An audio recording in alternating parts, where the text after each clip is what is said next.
Oi, gente, tudo bem com vocês? Aqui quem fala é a Cecília Frazão e eu estou neste vídeo para falar da obra A Relíquia do Eça de Queiroz, que é uma obra que está na lista da FUVEST e eu espero que vocês já estejam lendo, porque o vestibular vai acontecer agora em janeiro e esta vai ser uma das obras da lista.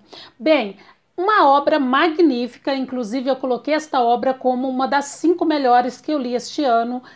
Conheço outras obras deste autor, porém esta eu não conhecia, então separei na minha lista para este ano de 2020 e assim fiquei maravilhada com esta obra.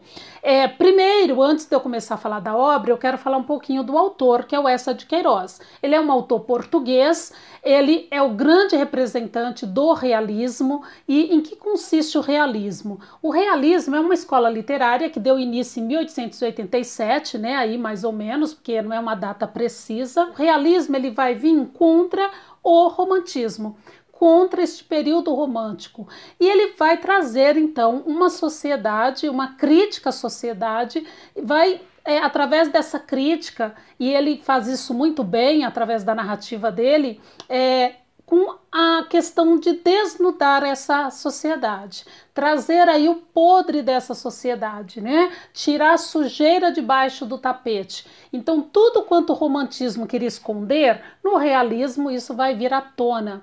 Então, o romance de Eça de Queiroz, ele vai trazer essa crítica à igreja, ao Estado, à escola e à família. Então, isso é muito presente na obra do Eça de Queiroz. E aqui não vai ser diferente, tá? Então, é muito importante que vocês conheçam essas características do período, porque vai ser cobrado certamente no vestibular.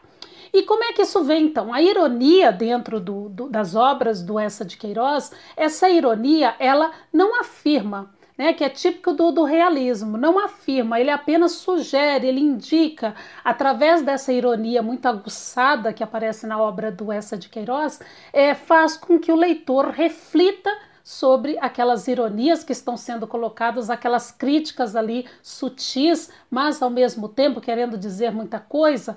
Essa ironia que vem muito presente nas obras dele é justamente para colocar o leitor a pensar a respeito dessa relação entre o homem e a sociedade.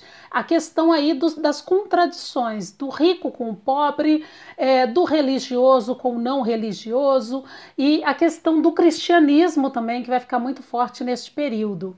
Então vamos lá, esta é só para dar uma introdução aí do que foi o realismo neste período, né, século XIX, em Portugal. Tá? E aí ele vai focar em Portugal, neste período de 1887.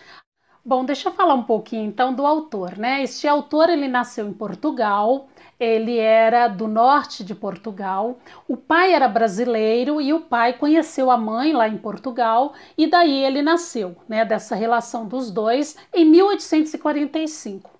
E o Eça de Queiroz, ele fez universidade em Coimbra, né? Fez direito, se formou em direito e depois de formado ele viaja pela Europa e pelo Oriente Médio. Ele casou com a Emília de Castro e dessa relação então ele deixou 4 filhos, ele morreu em Paris em 1900. Por que eu estou falando isso? Porque vocês vão ver muita semelhança entre a vida do Eça de Queiroz com o personagem Teodorico, que é o personagem principal desta obra aqui.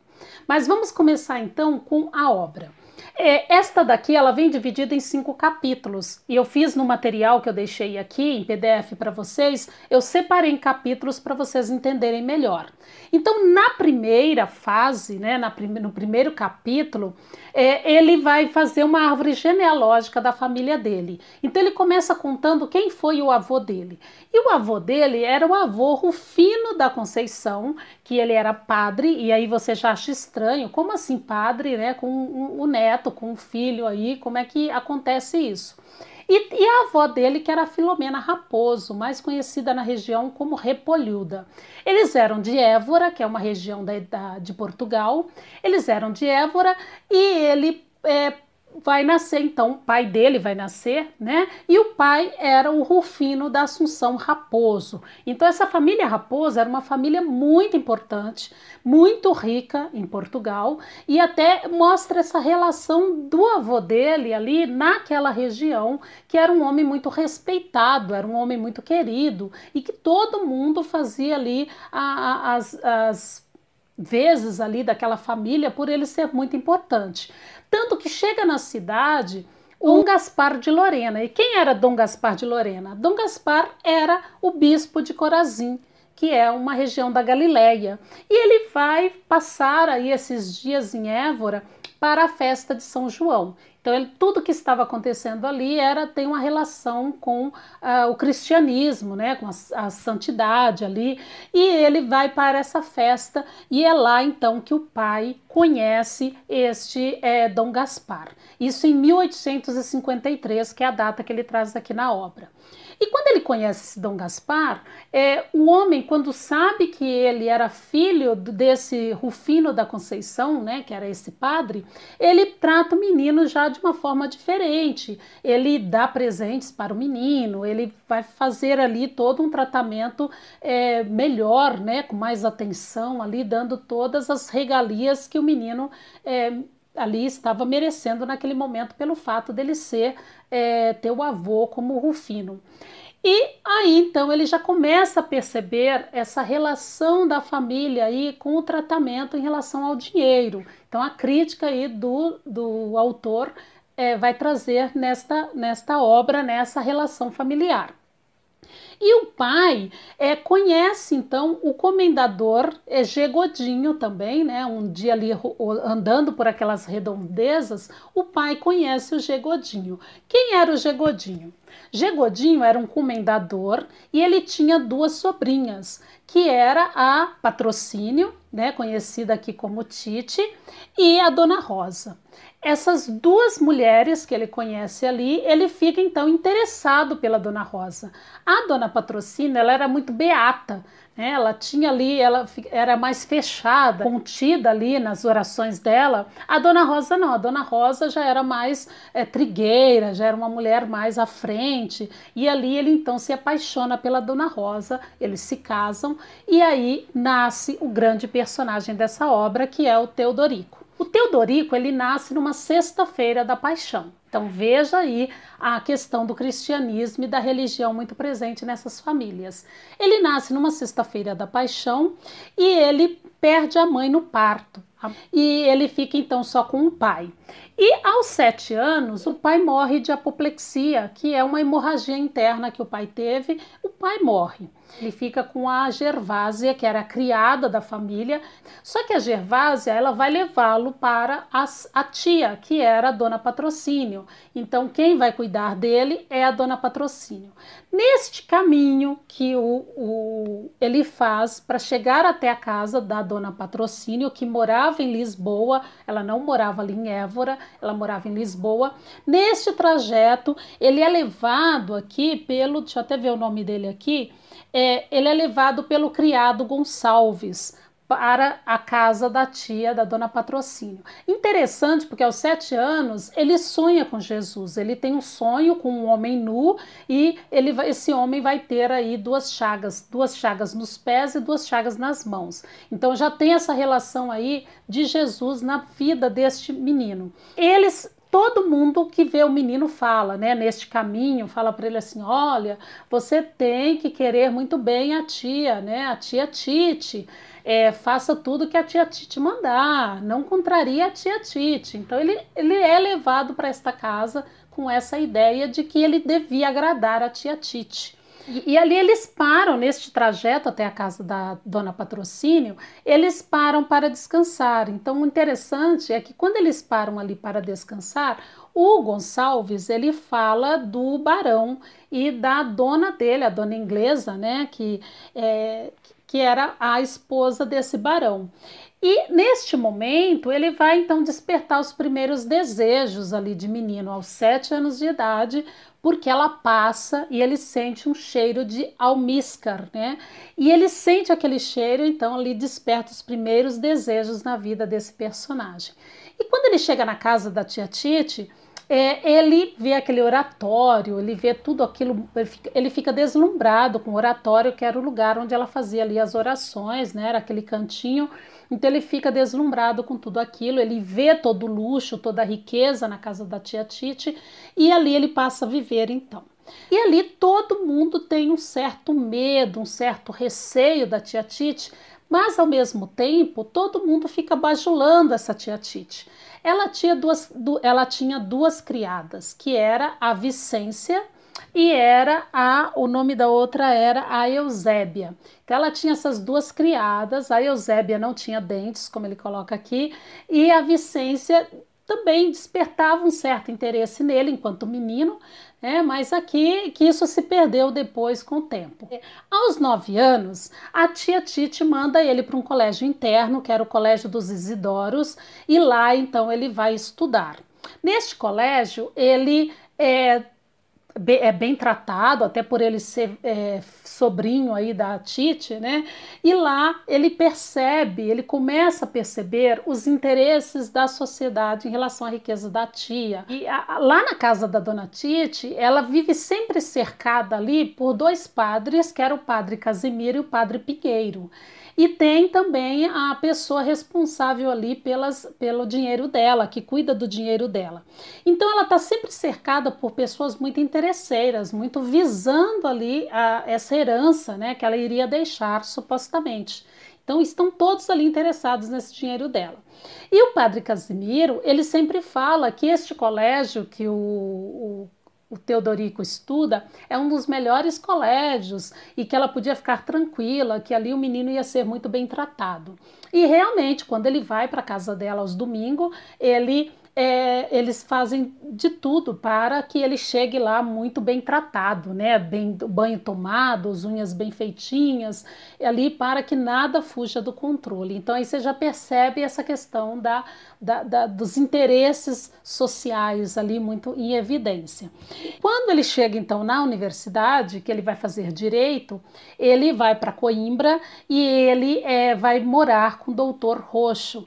E nessa casa do doutor Roxo, ele tinha uma vida muito dura, ele tinha horários para estudar, ele tinha que dedicar o tempo todo dele nos estudos e nas orações. Então ele tem uma vida muito dura, ele não gosta disso e fica lá um ano, porque esse doutor ele morre com uma bactéria, antraz, né, e aí ele encerra então ali o prazo dele na casa do doutor Roxo. E ele fica todo feliz, porque ele não gostava daquela vida ali de clausura, né? Ficar enclausurado ali só estudando e rezando. Não era a vida que o Teodorico queria para ele, até porque ele já estava ali um jovem na universidade, já sonhava ali com as mulheradas, né? Vale lembrar que lá aos 7 anos de idade ele já tinha aí os seus desejos despertados. E ele então sai da casa do doutor Roxo e vai para uma hospedagem chamada Hospedagem das Pimentas. E ó, é muito interessante os nomes dos lugares que o Eça de Queiroz coloca, já trazendo essa questão da ironia aí em relação ao que estava acontecendo ali.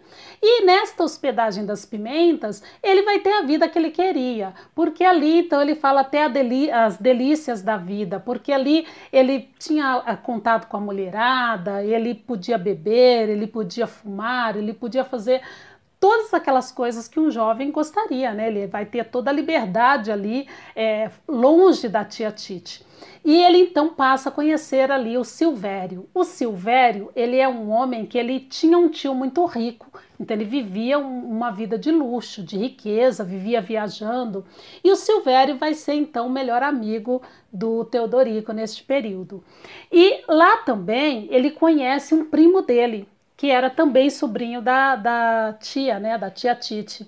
E este primo, que era o Xavier, ele foi, bem dizer, deserdado pela tia, porque ele era casado com uma mulher, a Carmen, que ele conheceu num bordel, né, ela era prostituta, e ele casou com essa Carmen e ele teve filhos com essa Carmen. Ele teve 3 filhos com essa Carmen. Então, ele foi, bem dizer, deserdado pela tia. E o Teodorico conhece então esse Xavier, ele conversa ali com o Xavier e o Xavier coloca toda a situação dele, a relação dele com essa tia. E a tia não quer nem ouvir falar do Xavier, é bem essa verdade, né? Porque a Titi, ela era aquela tia bem ditatorial, ela não queria que ele, o Teodorico, se envolvesse com mulheres. Ela queria que o Teodorico se dedicasse ali à religião, à igreja, né? E ela queria que ele não se metesse em saias, como ela fala. E ela deserdou o Xavier justamente por isso, porque ela não concordava com a vida que o Xavier levava. Muito bem. E o Teodorico, ele vai passar os domingos com a tia, então esse tempo que ele vai passar com a tia é um tempo de muito sofrimento para ele, porque ele tem que ficar rezando, tudo que ele não faz na hospedagem das Pimentas, ele é obrigado a fazer na casa da tia ali para manter as aparências. E é muito assim, até então você tem dó do Teodorico, do personagem, porque você vê a tia Titi como muito carrasca ali com ele, né? Muito mandona, muito ditatorial, muito beata, que só pensava em rezar. Ele tinha que frequentar a igreja com ela, ele tinha que ir às missas, ele tinha que chegar cedo. Então, assim, você começa a ter dó dele. Mas com o tempo, você vê o quanto ele é egoísta, o quanto ele ordinário, o Teodorico, né? Porque o Teodorico, ele sempre vai inventar desculpas, mentiras para essa Titi. E ele começa a mostrar o outro lado dele, que era o interesse na fortuna da tia. Então ele começa a sonhar com a morte da tia para que ele possa colocar a mão no dinheiro dela. E ele se forma. A tia fica muito feliz dele ter se formado, a tia dá um cavalo para ele, e aqui o cavalo é muito importante, porque naquela época, ter um cavalo, né, ter um tilbury, como era colocado na época, que é aquela carroça com os cavalos, isso era só para famílias muito ricas, então não era qualquer família que tinha isso. E o Teodorico, ele ganha um cavalo e ele passa a ter uma mesada da tia Titi depois que ele se forma. Mas o que a tia Titi coloca para ele? Olha, você vai, eu vou te dar esse cavalo, você vai ter essa mesada, só que eu quero você 8 horas da noite dentro de casa. Então você vai ter que rezar comigo, eu tinha hora marcada para as rezas. E você vai ter que seguir a vida aqui que eu quero, se você quiser ter todas essas regalias. E ele se sujeita a isso, é lógico, né? Ele não era bobo, estava ali vivendo com a tia, interessado no dinheiro da tia, então ele vai fazer todas as vontades dela. Mas, ao mesmo tempo, quando ele tinha a oportunidade de escapar, ele ia para essa Rua da Fé, que era uma rua que o Xavier morava. Então, olha bem o nome da rua, né? Rua da Fé. E lá, então, ele tinha contato com as mulheradas, porque foi lá que ele conheceu o primo. E o primo pede para que ele intervenha, fale com a tia, né? Porque ele está muito mal, está muito doente, ele precisa da ajuda da tia. Só que o Teodorico, ele pensa, se eu falar para a tia que eu conheci o Xavier, ela vai saber por onde eu estou andando. Então eu não posso falar nada. E ele não fala, ele não menciona o Xavier, né? E o Xavier fica muito mal, muito doente, e o Teodorico, ele some por um tempo da Rua da Fé, mas depois ele volta à Rua da Fé e ele encontra novamente com o primo. E aí ele fala para o primo que falou, mas que a tia não quer nem saber dele. E então ele faz uma ameaça de publicar no Jornal de Notícias, que era o jornal que circulava na época, e ele ia falar da tia, né, onde já se viu deixar um raposo morrer à míngua.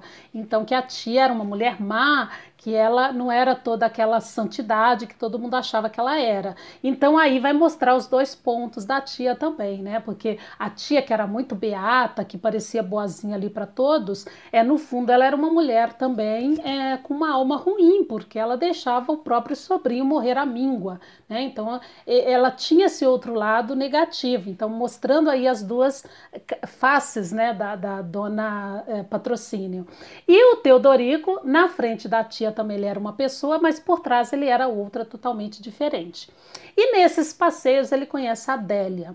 A Adélia que é apresentada aí, né? Ela é apresentada pelo Silvério. O Silvério apresenta a Adélia para o Teodorico e o Teodorico fica deslumbrado com essa Adélia, fica apaixonado por ela, só que ela tem uma relação relação com Eleutério. O Eleutério era um homem muito rico também, que fazia as vontades da Adélia, né? E a Adélia muito mais velha e muito mais experiente que o Teodorico. Então vamos lembrar que o Teodorico está ali, tinha acabado de terminar a universidade, era um jovem muito bobão, né? Porque o Teodorico ele vai sempre parecer muito ingênuo nas coisas que ele faz. E uma pessoa muito influenciável também pelas outras pessoas.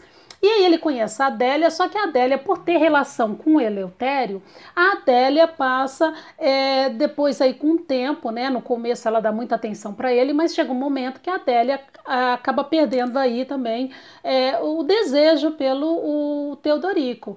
E ela passa a não dar tanta atenção, até porque ele foi viajar, o Eleutério foi para Paris, mas ele retorna de Paris e ela não pode ficar ali dando muita bandeira, porque senão o Eleutério vai acabar descobrindo as traições dela. Então ela passa a não tratar mais o Teodorico como ela tratava antes.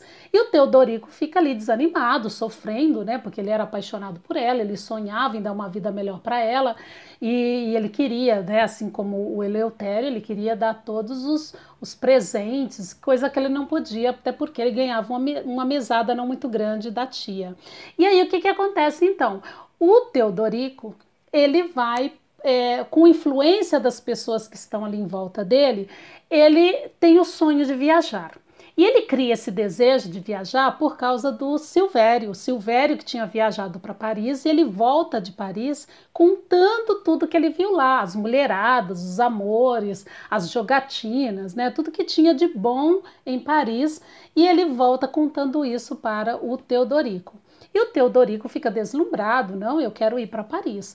Mas como convencer a tia para ir para Paris? Como fazer a tia pagar essas viagens, né? E aí tem uma conversa, então, um dia, tem o doutor Margaride, que está ali no meio da família também, ele gosta do Teodorico e ele ajuda ali para que a tia pagasse essa viagem para ele. E aí eles começam então a conversar quais seriam os desejos de cada um. E cada um coloca ali quais são seus sonhos, seus desejos e pergunta, o doutor Margaride pergunta para o Teodorico, e aí Teodorico, qual que é o seu desejo? E aí ele fala, meu desejo é ficar rezando junto com a tia, né, ficar aqui nas orações junto com a tia, e aí é óbvio, né, que todo mundo percebeu ali que era mentira dele, mas ele tenta enrolar a tia, e o doutor Margaride fala assim, uma viagem, alguma coisa assim, ele fala, o meu sonho é conhecer Paris. E aí a tia fica, né, como assim conhecer Paris? Conhecer Paris? Por que conhecer Paris? Ele fala, por causa das igrejas, porque lá eu vou poder conhecer as igrejas, vou poder rezar. E ela fala assim, mas para conhecer a igreja não precisa ir tão longe. Ser besta, menino, né? Vai para Paris para conhecer a igreja, não precisa ir tão longe para conhecer as igrejas.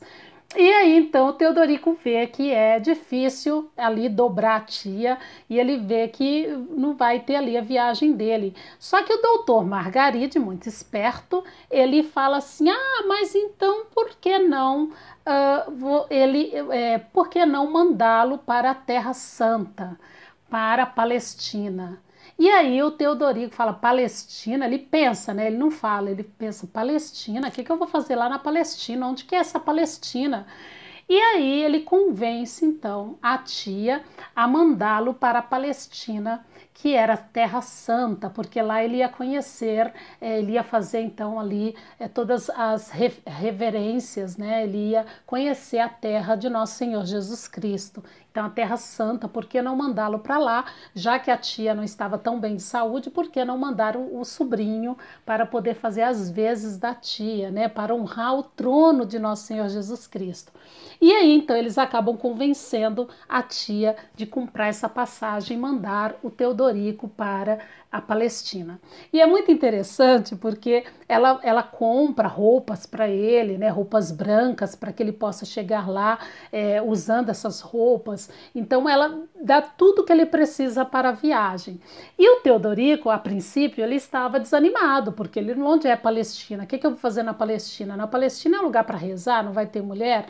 E aí o doutor Margaride fala assim, deixa de ser besta, rapaz. Até chegar na Palestina tem um trajeto aí. Por que no caminho você não passa em algum lugar onde tenha mulheres, onde você possa se divertir? E aí então o Teodorico fica todo animado. E eles dão a ideia dele primeiro passar em Alexandria, que era o lugar da esbórnia, como eles diziam, né? Os lugares que tem a mulherada, e lá ele poderia então se refestelar, que é o verbo que eles usam ali. Ele poderia se refestelar, ele podia viver ali com as mulheradas, né, se divertir antes de chegar na Terra Santa. E assim então eles fazem. E aí, o primeiro capítulo, então, ele termina aqui, né? A ida dele para a Palestina. Quando eles vão, então, para a Palestina, ele arruma uma pessoa que vai acompanhá-lo, que é o Topsius. O Topsius, ele é formado na Alemanha, ele na Universidade de Bonn, né, ele é formado lá na Alemanha, e o Topsius, ele mexe com escavações, então um homem muito estudado, muito inteligente, conhece muito o Oriente, então ele vai buscar o Topsius para acompanhá-lo. Neste trajeto, então, de Alexandria, é uma coisa incrível, porque o Topsius ele está sempre lembrando o Teodorico do que ele foi fazer ali, né? E lá em Alexandria ele conhece a Mary, e a Mary é uma mulher linda que ele conhece, ele fica ali apaixonado por ela, e essa Mary, ele até coloca aqui, descreve, deixa eu ler aqui para vocês, deixa eu pôr meu óculos que eu não estou enxergando. Ela era de York, esse heróico condado da velha Inglaterra, onde as mulheres crescem fortes e bem desabrochadas, como as rosas dos seus jardins reais. Por causa da sua meiguice e do seu riso de ouro quando lhe fazia cócegas, eu pusera-lhe o nome galante e cacarejante de Maricoquinhas, que era como ele tratava as mulheres.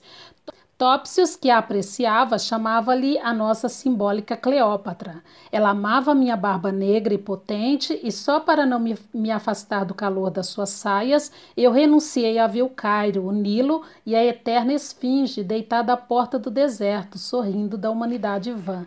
Então veja, ele foi neste passeio, mas ali sempre com pensamento em encontrar as mulheradas e se divertir. E ele fica apaixonado por essa Mary.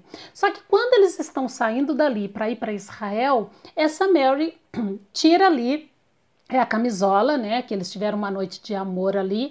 Ela pega essa camisola e embrulha, faz um embrulho e deixa um bilhetinho para ele e falando dessa noite, né, que eles se aproveitaram ali, dessa noite de amor entre eles, ela põe no bilhetinho e dá o pacote para ele. Muito importante isso, porque esse pacote, ele leva esse pacote com ele e ali, quando ele está naquela noite de amor com a Mary, é muito importante perceber que o Topsius, ele chega ali chamando o Teodorico, ele fala, ó, vamos rapaz, vamos porque nós temos que ir para Israel e nós temos pouco tempo, então vamos embora, né?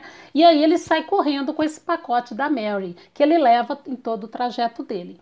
E quando eles chegam em Israel, ele vai descrevendo todo o caminho. Então a descrição ela vai fazer parte também aí do realismo. Ele descreve todo esse trajeto, todo esse caminho, né? Ele vai falar das peregrinações que ele vê ali, que tem o lado bonito, o lado da riqueza ali daquele lugar, porém ao mesmo tempo os pobres, né? A miséria que se faz muito presente ali naquele lugar. E quando eles chegam ali em Israel, o Topsius ele vai conhecer o lugar, ele vai fazer os passeios e o Teodorico não quer saber de passeio, ele está cansado, fala, não quero fazer passeio nenhum, eu vou procurar escrever para Tite, né? Vou falar do Rio Jordão, vou falar dos lugares aqui, então não quero fazer esse passeio. E o Topsius vai sozinho então aos passeios e ele fica ali e quando ele saiu de lá, a única recomendação que eu esqueci de falar, a única recomendação que a tia fez foi: vá para lá e me traga uma lembrancinha, né? Me traga aí uma relíquia de lá, me traga algo de lá que eu possa guardar com muito fervor, né? Que eu possa ter aí Jesus mais pertinho de mim. Então vá para lá e me traga uma lembrancinha. E ele sai então em busca dessa lembrancinha. E quando ele chega lá, ele vê essa árvore de espinhos. Quando ele chega em Israel, ele vê essa árvore de espinhos, ele tem a ideia de montar então uma coroa de espinhos para levar para a tia. E ele pega dali daquela árvore de espinhos. E ele pergunta para o Topsius: você acha que ela vai gostar dessa árvore de espinhos? Ele fala: acho que sim, né? É uma coisa milagrosa. E ele vai contar que aquela árvore está ali há muitos anos, trocentos anos ali, né? Que seria muito legal se ele levasse. E eles fazem então ali uma coroa de espinhos e o Topsius fala para ele: ó, coloca um prego enferrujado. Esse prego também tem muita referência aqui, né? Esse prego ele é muito importante para curar catarro. Então coloca esse prego enferrujado junto com o presente, que ela vai ficar muito feliz de receber isso. E até o baú, onde ele coloca todas essas coisas ali para embrulhar para a tia, também é muito importante naquele momento. E eles fazem um embrulho, colocam algodão ali para, né, para conter os espinhos, e ele faz um embrulho e leva esse presente também. Então, muita atenção com esses embrulhos, né? Porque este é o grande auge aí da narrativa. No terceiro capítulo, eles estão no sábado de Aleluia e ele é ali acordado pelo Topsius, que fala para ele: ó, vamos acordar porque nós precisamos ir para Jerusalém, nós não podemos nos atrasar, amanhã é Páscoa, então se apresse aí, né? Eles vão a caminho de Jerusalém e eles chegam até o Monte das Oliveiras e lá ele consegue ver a Torre Antônia. O que era essa Torre Antônia? Essa torre ela foi construída por Herodes em homenagem ao protetor dele, que era o Marco Antônio. E ele fica maravilhado com aquela construção e ele faz uma referência ao Júlio César. Ele fala assim: Júlio César parece ser muito mais poderoso que Jeová. E ali também ele percebe a fila de peregrinos que estão caminhando ali, estão indo também em direção a Jerusalém. É muito importante porque a todo momento a gente percebe que o Teodorico ele não tem consciência do lugar que ele está. Ele não se redime ali, né? Ele o tempo todo ele está preocupado com mulherada, ele está preocupado com riqueza e ele não vê a grandeza daquele lugar, da referência que tem aquele lugar para ele. Então ele não se toca. E nesta fila de peregrinos, ele fica olhando as mulheradas e tem um momento que ele fala assim, ele quer ir atrás da mulherada e o Topsius fala para ele: calma, não, fica atento, nós temos que chegar até a casa de Gamaliel, ele está nos esperando. Então uma coisa que ele fala para o Teodorico, ele fala: cuidado porque a mulherada é o caminho da iniquidade. E a iniquidade é tudo que é o contrário ali à religião, né? Tudo que é o contrário dessa questão da fé. Então ele chama atenção ali para o Teodorico ficar atento a isso.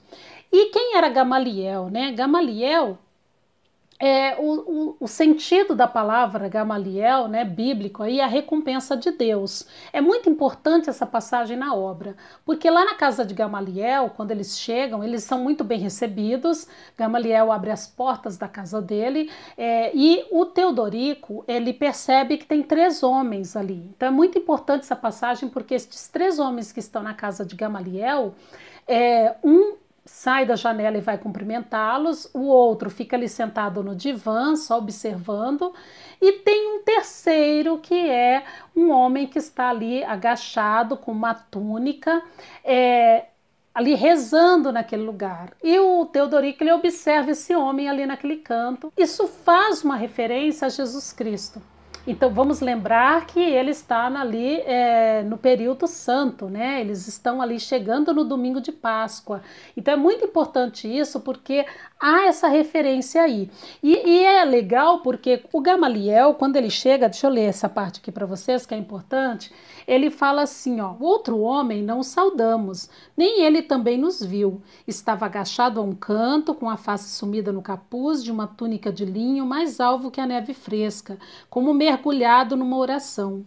E só de vez em quando se movia para limpar as mãos lentamente a uma toalha da fina brancura da túnica, que lhe pendia de uma corda apertada à cintura, grossa e cheia de nós, como as que cingem os monges. E aí o Gamaliel fala assim: mas Gamaliel aproximara-se e depois de ter olhado duramente as minhas botas de montar, disse com lentidão: a jornada do Jordão é longa, deveis vir esfomeados.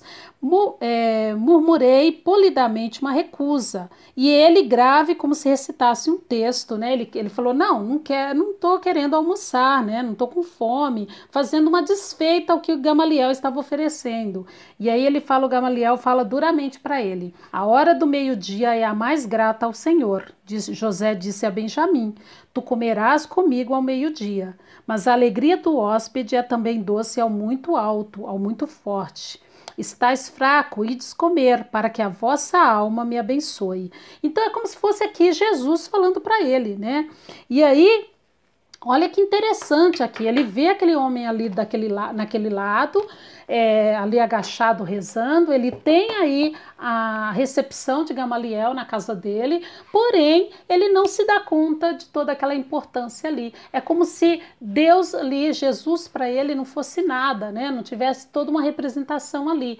E ele então acaba ali comendo do bom e do melhor ali na casa de Gamaliel, fica muito feliz, né? Tanto que ele fala que ali na casa de Gamaliel ele sente muita paz no coração e dali dá para ele ver o Mar Morto. Olha a importância disso, né? Porque ali ele tem esse contato, ele tem a presença de Jesus na casa de Gamaliel. O que dá para perceber dele? Um homem muito ignorante, um homem muito interesseiro, um homem muito que está ali, não tem conhecimento do lugar, que é influenciado, né? E o tempo todo ali não sabe nem o que está fazendo naquele lugar.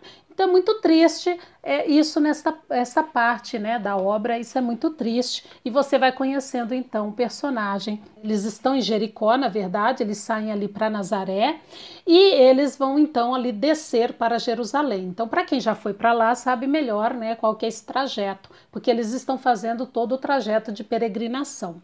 E ali então o Topsius o chama para passear, ele fala, não, eu quero arrumar as lembrancinhas, chega de passeio, não quero mais passear para lugar algum, eu quero arrumar as lembrancinhas para levar para a tia Tite. E ele já sonha ali com a herança da tia Tite, né? Ele já deseja a morte da tia Tite, porque ele já quer colocar a mão naquele dinheiro todo, então ele sonha com Lisboa, ele sonha com o testamento da Tite, e ele está arrumando as lembrancinhas, o Topsius ali junto com ele, e ele fala assim, o tempo todo o Topsius chama a atenção dele, né? Ele fala assim para o Topsius, eu posso afirmar que... E aí o Topsius corta ele e fala, você pode afirmar que tudo isso aí que você está levando é sagrado, né? Então ele confia no Topsius, na verdade. Mas o Topsius está sempre o tempo todo ligado com ele. E tem até uma frase interessante que o Topsius fala, ele fala assim, se você pecou, sempre se esquece algo, né? Ou seja, quando você peca, sempre a mentira tem perna curta, você sempre vai esquecer algum item, algum fato que vai te denunciar. Então o Topsius está sempre o tempo todo lembrando ele das coisas, né? E assim ele faz, então, arruma toda aquela lembrança e leva para a tia em Lisboa. Aqui chegamos, então, no 5º capítulo, que ele sai de lá, então, de Jerusalém, volta para Lisboa, e quando ele chega em Lisboa, ele fica comparando, ele volta um outro homem de uma viagem dessas, né? E ele vai ao encontro da tia para entregar a lembrança, porque lembre bem, ele foi para lá, para Jerusalém, com uma condição que era trazer a lembrança para ela, que era a relíquia, né? Ele tinha que trazer algo de lá que fosse muito santo, que pudesse aí representar toda essa crença da tia. Quando ele encontra, ele vem todo afoito para entregar a lembrança para a tia coloca em cima do oratório dela e a tia fala assim, eu vou abrir à noite, deixa aí, me conta como foi a viagem e tudo e eu vou abrir à noite. E ele fica ali, né, angustiado da tia abrir logo aquilo, e ele todo feliz, porque ele sabia que ele ia agradar a tia e que ele colocaria a mão na herança da tia, ele era o único herdeiro, né, então não tinha o que dar errado. E aí eles estão todos reunidos, o padre Casimiro, o padre Pinheiro, né, todos ali na sala, e a tia resolve abrir então ali a lembrança que ele trouxe. Deixa eu ler a parte para vocês. Então ele fala assim, acordando do seu langor, trêmula e pálida, mas com a gravidade de um pontífice, a Tite tomou o embrulho, fez mesura aos santos, colocou sobre o altar. Devotamente desatou o nó do nastro vermelho. Depois, com cuidado de quem teme magoar um corpo divino, foi desfazendo uma a uma as dobras do papel pardo. Uma brancura de linho apareceu. A Tite segurou-a nas pontas dos dedos, repuxou-a bruscamente e sobre a ara, por entre os santos em cima das camélias, aos pés da cruz, espalhou-se com laços e rendas a camisa de dormir da Mary. Então, quer dizer, ele trocou aí os pacotes, né? Ao invés dele colocar a coroa de espinhos, ele colocou a camisola da Mary. E aí, obviamente, né, que é o ponto auge da narrativa, que eu não diria que é o auge ainda, né? Mas ali tudo vem à tona e ele então é escorraçado daquela casa, ele é mandado embora e ele fica sem chão, sem dinheiro, sem nada, e ele vai parar num hotelzinho ali, que era o hotel do senhor Lino, o Hotel Pomba de Ouro. Deixa eu ler aqui para vocês para falar melhor. E ali ele, desamparado, ele começa a vender as coisas que ele tinha trazido de Jerusalém e ele acaba vendendo aí primeiramente para o senhor Lino, que fica muito interessado nas coisas dele, e ele conseguiu sobreviver ali em 2 meses vendendo. Ele vira um vendedor ambulante e ele passa então aí 2 meses da vida dele ali comendo daquele dinheiro das lembranças que ele conseguia vender. E aí, um ponto que para mim, né, eu considero o auge da obra, que é a conversa que ele vai ter, porque a Tite, né, a tia dele morre, e eles abrem aí o testamento, e a Tite tinha deixado uma parte para o padre Casimiro, outra parte para o Pinheiros, né? E aí quem não gostar de spoiler, então já para por aqui, não ouve o restante, porque eu vou dar spoiler, não tem jeito. E ele fica então apenas com o óculos da tia. A tia deixa apenas o óculos dela para o Teodorico. E ele fica angustiado com isso, né? Ele fica revoltado. Onde já se viu? O que eu vou fazer com esse óculos, né? Para que ela deixou esse óculos para mim? O que ela quer que eu veja com esse óculos?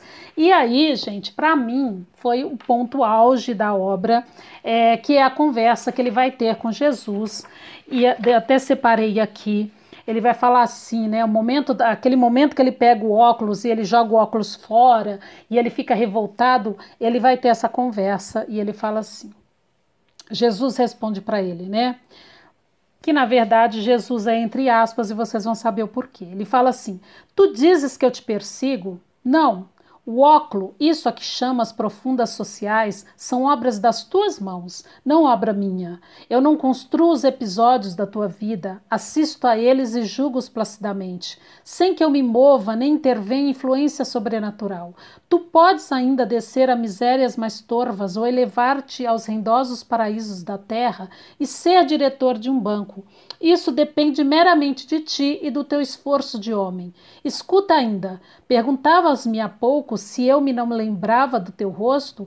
Eu pergunto-te agora se não te lembras da minha voz. Eu não sou Jesus de Nazaré, nem outro Deus criado pelos homens. Sou anterior aos deuses transitórios. Eles dentro em mim nascem, dentro em mim duram, dentro em mim se transformam, dentro em mim se dissolvem e eternamente permaneço em torno deles e superior a eles, concebendo-os e desfazendo-os no perpétuo esforço de realizar fora de mim o Deus absoluto que em mim sinto. Chamo-me consciência. E é isso que ele vai ter aí então a resposta, né? Chamo-me consciência, ou seja, é como se dissesse, você foi nessa viagem o tempo todo interessado em bens materiais e não foi capaz de ver a grandeza de tudo aquilo, né? Então eu sou a sua própria consciência falando, não sou Jesus de Nazaré. E ele fica se perguntando como é que essa camisola foi parar ali, né? Parecia que tudo estava contra ele, mas na verdade é a alma dele se revelando, né? A alma do ser humano se revelando aí. E é muito legal porque então ele vai procurar ajuda, ele encontra com Crispim, que era o velho amigo dele lá do colégio, que agora já não era mais Crispim, ele fala ali, né? Só ficou a firma com o nome Crispim e companhia. Agora o nome dele era Visconde de São Teles, e ele vai dar um emprego para o Teodorico, e o Teodorico acaba conhecendo a irmã dele, que era a dona Jesuína, E ele fala até que ela tinha 32 anos e era zarolha. E numa conversa que ele tem com o amigo Crispim, ele pergunta, né? Ele fala se ele tinha amor por ela. Ele fala, amor não, ela é uma mulher bonitona, um mulherão, né? Mas amor por ela ele não tinha. E ele acha que ele ali agora está falando a verdade, né? Porque ele tem esse momento de consciência dele e ele fala, não vou mentir mais, vou ser verdadeiro, porque toda mentira que eu tive a minha vida inteira não me levou a nada. Então agora eu vou falar sempre a verdade. E ele fala para o Crispim, e o Crispim fica ali, ele fica muito honrado, ele fala, dê cá essa mão honrada, né? Eu entendo você. E ele então casa com uma irmã. E aí tem até a parte aqui que ele fala assim, casei, sou pai, tenho carruagem, o que era algo, né, importante ali para as famílias, né? Quem tinha carruagem é porque tinha dotes. E aí ele fala assim, a consideração do meu bairro, a comenda de Cristo, e o doutor Margaride, que janta comigo todos os domingos de casaca, afirma que o Estado, pela minha ilustração, as minhas consideráveis viagens e o meu patriotismo, me deve o título de Barão do Mosteiro. E aí, nesta conversa, então, que ele está tendo ali com o Crispim, ele lembra do Negrão. E o Negrão, ele fala assim, o Negrão, ele herdou tudo do padre Casimiro, e ele é muito amigo do Padre Pinheiro. O Padre Pinheiro não tem herdeiros, então, obviamente, quem vai herdar tudo é o Negrão. E ele fica horrorizado, ele fala, aquele horrendo Negrão levou, então, a maior parte do testamento da Tite está na mão do Negrão. E o Negrão é muito rico, e ele acaba comprando, então, o Teodorico, com influência do Crispim, ele acaba comprando o mosteiro, e ele vira, então, o senhor do mosteiro. Então, veja que ele é um homem muito influenciável, né? Em toda a trajetória dele, ele sempre fez aquilo que os outros mandavam ele fazer. E tem uma parte muito interessante aqui que ele fala assim, eles estão contando do Negrão para ele e ele fala assim, que besta. Aí o outro fala assim, chama-lhe besta, amiguinho? Não, ele tem carruagem, ele tem casa em Lisboa, ele tomou a Adélia por conta. Aí ele fala, que Adélia? Fala, Adélia, uma de boas carnes, que esteve com Eleutério, depois esteve muito em segredo com um basbaque, um bacharel, não sei quem aí, e ele fala, sei eu quem é esse senhor que teve a Adélia por um tempo. Então veja, tudo que ele queria na vida dele, quem conseguiu foi o Negrão. Né? E aí quando você pensa que o Teodorico vai se redimir, que o Teodorico vai mudar, lá no final, muito, muito legal isso, né? Ele fala assim, sim, quando em vez de uma coroa de martírio aparecera sobre o altar da Tite uma camisa de pecado, eu deveria ter gritado com segurança, eis aqui a relíquia, quis fazer a surpresa, não é a coroa de espinhos, é melhor, é a camisa de Santa Maria Madalena. E aí mentir para a Tite. Então, se ele tivesse feito isso, né, ao ser aí presente na obra, e aí mostra que Teodorico não mudou muita coisa, né? Embora seja rico, ele ainda quer continuar mentindo e continuar querer se dar bem em relação ao dinheiro, né? Em relação às pessoas. É uma obra incrível, é uma obra que tem muitos pontos aqui, mesmo eu tendo dado spoiler aí no final. É uma obra que merece ser relida, tem muitos pontos aí a ser analisado na obra, então é uma obra belíssima, eu espero que vocês tenham gostado, e se vocês gostaram aí, deixa o like, compartilhem, acione o sininho, eu vou deixar aqui embaixo o link para quem quiser adquirir a obra, e também aqui uma que eu achei em PDF muito boa para quem quiser ler gratuitamente, mas também vou deixar aqui embaixo o material em PDF que eu preparei para vocês do resumo da obra para quem vai prestar o vestibular, tá bom? Então, vou ficando por aqui. Um beijo grande para vocês e até o próximo vídeo. Tchau, tchau.